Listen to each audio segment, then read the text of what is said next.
नमस्ते, मेरा नाम नीरज है और हम बात करने वाले हैं जमीन सर्वे 2024 के बारे में दोस्तों। जैसा कि आपको रेगुलर वीडियो में जानकारी दे रहे हैं कि आपका जो है सो सर्वे चालू हो गया और करीब 45,000 ऐसे गांव में चालू हुआ है।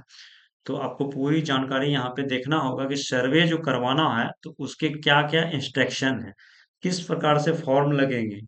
आज भी एक नोटिस जारी की गई जिसके रिगार्डिंग हम आपको जानकारी देने वाले हैं कि जो रैयत हैं उनको किन किन बातों का ध्यान रखना है, कौन कौन से फॉर्म लगेंगे, किस प्रकार से आपको सर्वे करवाना है।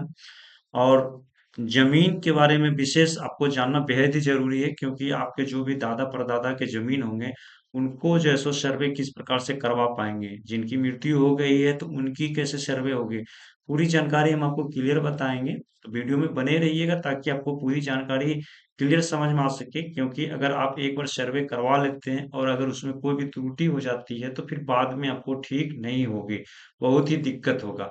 तो लैंड के मामले में आपको मालूम ही है कि कितने सारी दिक्कत है। तो सरकार की तरफ से जो सर्वे का निकाला गया है तो इसके रिगार्डिंग पूरी जानकारी आपको हम बताएंगे कि किस प्रकार से आपकी नोटिस जो है जारी की गई है। वीडियो में बने रहिएगा ताकि पूरी जानकारी आपको क्लियर समझ में आ सके। और चैनल पर पहली बार विजिट कर रहे हैं तो चैनल को जरूर सब्सक्राइब कर ले, ताकि आपको जो भी अपडेट जारी की जाएगी इस चैनल के माध्यम से उसकी जो है नोटिफिकेशन, उसकी अपडेट आप तक पहले पहुंच सके। तो चलिए स्टार्ट करते हैं और पूरी जानकारी आपको शेयर करते हैं। तो जैसा कि आप देख पाएंगे कि आपके सामने में भू अलेख का जो है सो निर्देशालय के द्वारा यहाँ पे जारी किया गया है, जिसमें कि आपको बताया गया है कि रेतों के क्या दायित्व है। रेतों के क्या दायित्व है यानी कि आपके जो जमीन है आपका क्या दायित्व है, इसको समझना बेहद ही जरूरी है। अगर आप इस चीज को नहीं समझते तो कहीं न कहीं आपको दिक्कत होने वाली है। तो आपके क्या दायित्व हैं इस चीज पे थोड़ा प्रकाश डाल लेते हैं। देख सकते हैं कि आपके जो भूमि सर्वेक्षण में रैयतों के कर्तव्य किस प्रकार से हैं उसकी जानकारी दिया गया है कि किश्तवाड़ एवं खानापूरी के समय रैयत को यथासंभव जमीन पर उपस्थित रहना होगा। यानी कि दोस्तों यहाँ पे जो खानापूरी का जो आपका जो लिस्ट बढ़ाया जाएगा तो उस टाइम आपका जो भी जमीन है उस टाइम आपको जमीन पर उपस्थित रहना अनिवार्य है। आप कहीं भी बाहर में हैं और अगर आपका जो है सो उस दिन आपका सर्वे होता है तो आपको कहीं न कहीं रहना होगा दोस्तों, इस चीज को आप ध्यान रखिएगा। तो इसमें कोई कोताही नहीं कीजिए। फिर दूसरा दिया गया कि अपनी जमीन की मेड़ को ठीक ठाक बना दे और उसे सीमांकित कर ले। ये यानी इस तरह से समझिए आप कि अगर आपका 10 बीघा जमीन है और कोई जमीन में जो है सो आपकी जो है सो जमीन कम है, तो आपको क्या करना होगा, पहले ही सर्वे से पहले ही आपको जो है सो अपने जमीन को जो है सो ठीक ठाक कर लेना है। यानी कि 10 बीघा है तो 10 बीघा जो है नाप के आपको पूरा कर लेना है। क्योंकि अगर जमीन का सर्वे होता है और उस टाइम आपका जमीन कम होगा तो आपका जो पेपर बोलेगा वो मान्य नहीं होगा। आपका जो जमीन बोलेगा, जितना जमीन नापी में आएगा उतना जमीन को ही सर्वे के फॉर्म पे चढ़ा दिया जाएगा और उसके बाद में आप कुछ नहीं कर पाएंगे। तो आप अपनी जमीन का जो मेड है ना, आप दक्षिण पूरब उत्तर पश्चिम जो होता है उसको आप ठीक कर ले सर्वे से पहले। अगर आप नहीं कराते हैं तो ये जो है सो आपको हर जगह भुगतना पड़ सकता है। तो आप सर्वे से पहले आप अपनी जमीन का जो है सो नापी वगैरह करा के पूरी तरह से दुरुस्त कर ले, ताकि आपका जो भी जमीन है एक्यूरेट में उतना होना चाहिए। तीसरा देख सकते हैं कि जमीन का जो विवरण है चौधरी के साथ प्रपत्र 2 में खेसरावार भरकर शिविर में जमा कर दें। स्वयं घोषणा पत्र प्रपत्र 2 के साथ निम्न कागजात संलग्न करें। यानी कि दोस्तों क्या है ना कि आपका जो भी प्रपत्र 2 है उसमें आपको खेसरा भरना है, ठीक है। और उसके बाद में जो है सो आपको प्रपत्र ये 2 जो है सो आपको यहाँ पे जो एक दिया गया है स्व घोषणा पत्र, उसमें जो है सो आपको जो है सो निम्न कागजात संलग्न करना होगा। तो 2 फॉर्म है जिसके बारे में हमने कल भी बताया था, फिर से आपको बता देंगे, उसका लिंक भी प्रोवाइड कर देंगे जहां से आप डाउनलोड करके प्रिंट कर सकते हैं, ठीक है। तो दोनों आपको जो है सो ये आपको प्रपत्र 2 और स्वयं घोषणा प्रपत्र 2 जो है सो आपको इसी चैनल के माध्यम से लिंक में प्रोवाइड कर दिया जाएगा। फिर देख सकते हैं कि आपको कागजात कौन कौन से लगेंगे। तो जमाबंदी संख्या का जो विवरण होगा वो आपका लगेगा। उसके बाद में मालगुजारी रसीद जो आप कटाते हैं वो लगेगा, ठीक है।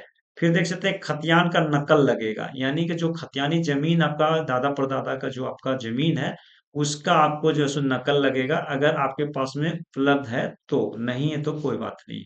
मृत जमाबंदी रैयत की जो मृत्यु की तिथि होगी, मृत्यु प्रमाण पत्र उसका छाया प्रति लगेगा। यानी कि पूर्वज का जो जमीन है अगर उनकी मृत्यु हो गई है और उनका जन्म प्रमाण पत्र जो है सो आपको इसमें लगाना अनिवार्य है, ताकि उससे क्लियर हो जाए कि जो आप साक्ष्य देंगे तो आप उनके रिलेशन में क्या है, और आपके जो है सो जो जमीन है जिनके नाम पे उनकी मृत्यु हो गई है, तो ये मृत्यु प्रमाण पत्र देने से क्लियर हो जाएगा उनका जो है सो मृत्यु हो चुका है। ठीक है।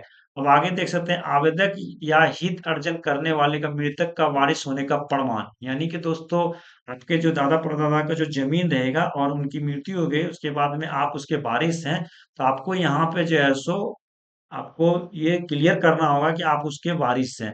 तो इसके लिए आपको क्या देना होगा, तो वंशावली आपको देना होगा। ठीक है। वंशावली का भी फॉर्म आपको यहाँ प्रोवाइड कर देंगे, जहाँ से आप डाउनलोड करके प्रिंट कर सकते हैं। तो आपको जो है सो वंशावली जो है सो बनवा लेना है, ताकि उसमें क्लियर रहेगा कि इनके नाम से जमीन है, इसके बाद में हम इनके वारिस हैं, और हम इसके बाद में हम ही उत्तराधिकारी हैं इनके मृत होने के बाद में। ठीक है।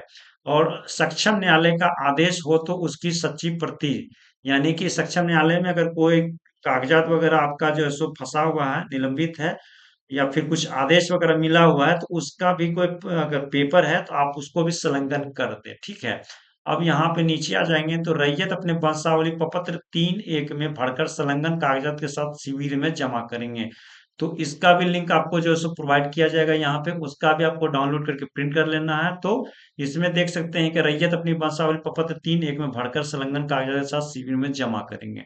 देख सकते हैं प्रपत्र 7 एवं आईपीएम मिलने के बाद ठीक में जांच कर ले, गलत होने पर प्रपत्र 7 में आपत्ति दे। यानी कि दोस्तों यहाँ पे जो आप जमा करेंगे ना, तो आपको एक एलपीएम मिलेगा जिसमें कि आप जांच कर लेंगे, अगर किसी भी प्रकार की त्रुटि होगा तो प्रपत्र 7 आपको देना होगा। अगर गलती नहीं है तो आपको प्रपत्र 7 नहीं भरना है, इस चीज को ध्यान रखिएगा। प्रारूप अधिकार अभिलेख मानचित्र की जांच कर ले, गलती हो तो प्रपत्र 14 में आपत्ति दायर करेंगे। यानी कि अगर किसी भी प्रकार का जो है सो आपका जो मानचित्र वगैरह मिलेगा उसमें अगर गलती होता है तो आप क्या करेंगे, प्रपत्र 14 में आपत्ति दायर कर सकते हैं। ठीक है। तो अगर नहीं है, सही है, तो कोई जरूरत नहीं 14 आपको आपत्ति दायर करने का। अंतिम रूप से तैयार अधिकार अभिलेख एवं मानचित्र का अवलोकन कर ले, गलत हो तो प्रपत्र 21 में आपत्ति दे सकते हैं। तो देख सकते हैं कि जो अंतिम रूप से जो अभिलेख मानचित्र का अवलोकन होगा उसमें अगर किसी तरह का गलती होगा तो आप इसको भरेंगे, अन्यथा नहीं भरेंगे।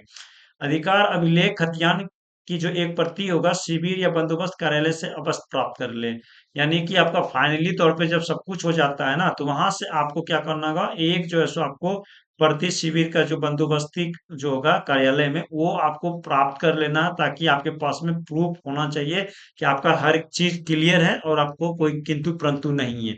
तो क्लियर है दोस्तों कि हमने आपको स्टेप बाय स्टेप क्लियर बताया है कि रैयतों का दायित्व क्या है, और ये जो है सो आपको देख सकते हैं भू अभिलेख एवं यहाँ पे निर्देशालय के द्वारा ये जारी किया गया है, जो कि आपको ये क्लियर बताया गया है कि आपके क्या क्या दायित्व हैं, और इस तरह के ही आपको जो है यहाँ पे दायित्व निभाना होगा। ठीक है ना।